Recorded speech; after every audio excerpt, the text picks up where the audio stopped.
Okay, let's dive right into this explainer.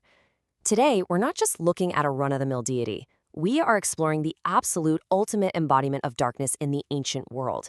I mean, we're talking about a figure so incredibly terrifying that an entire civilization literally structured their daily rituals around keeping him at bay. Meet Apophis, the ancient Egyptian lord of chaos. Now, I want you to ask yourself a question. What if the sun never rose again? Just imagine the sheer existential dread of watching the sun set, genuinely terrified that the universe itself might be annihilated before dawn. For us, a sunrise is a scientific certainty. We don't even think about it. But for the ancient Egyptians, it was a profound, massive victory that had to be hard-won every single night.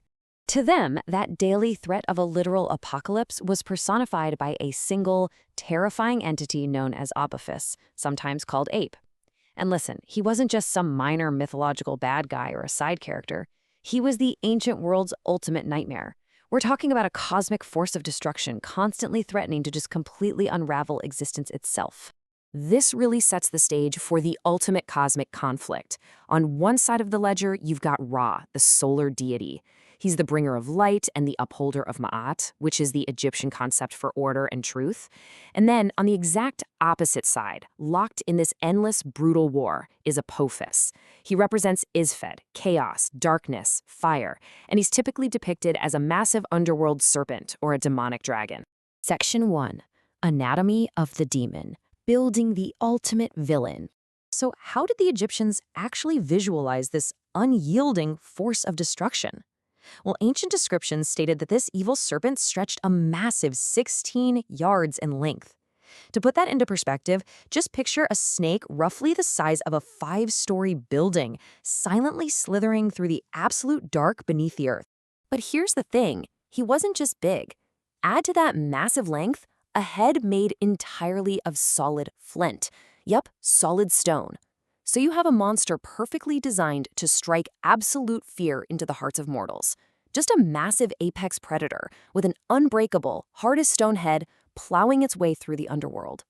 What's really fascinating here is that his origin stories are incredibly mysterious and, honestly, totally contradictory. Which, if you think about it, perfectly fits a being made of pure chaos, right?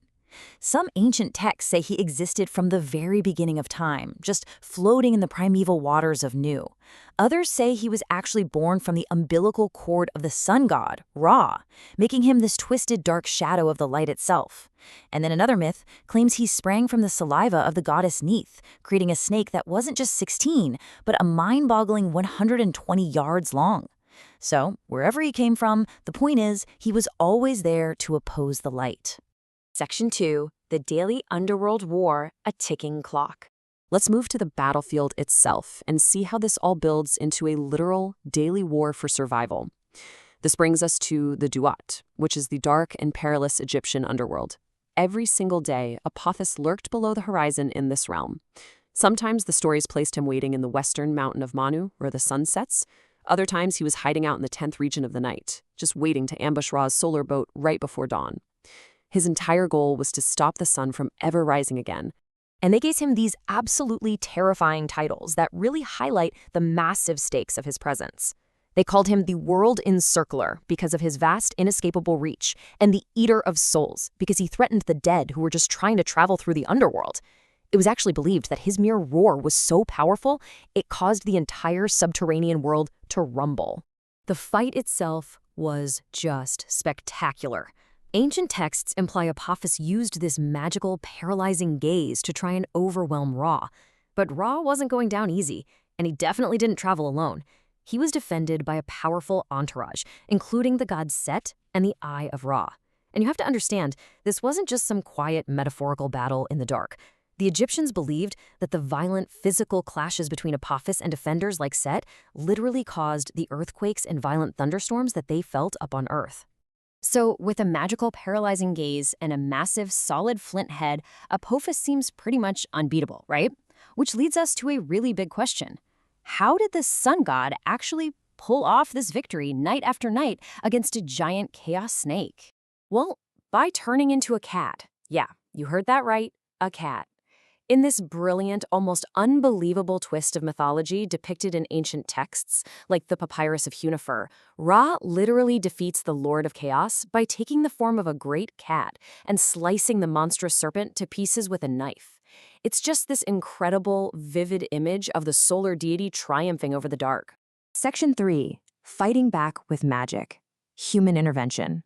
But here's the catch. The gods couldn't do it alone. Because the stakes were so monumentally high, the literal end of the world, Egyptian priests essentially waged their own psychological and magical warfare against the demon right from their temples.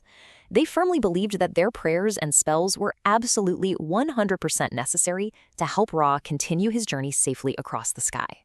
These priests had a literal, highly detailed combat manual. It was known as the Books of Overthrowing Apep. And during an annual rite, they would aggressively go through these very specific tactical steps. We're talking spitting upon Apophis, defiling him with the left foot, taking a lance to smite him, fettering him, taking a knife to him, and finally putting fire upon him.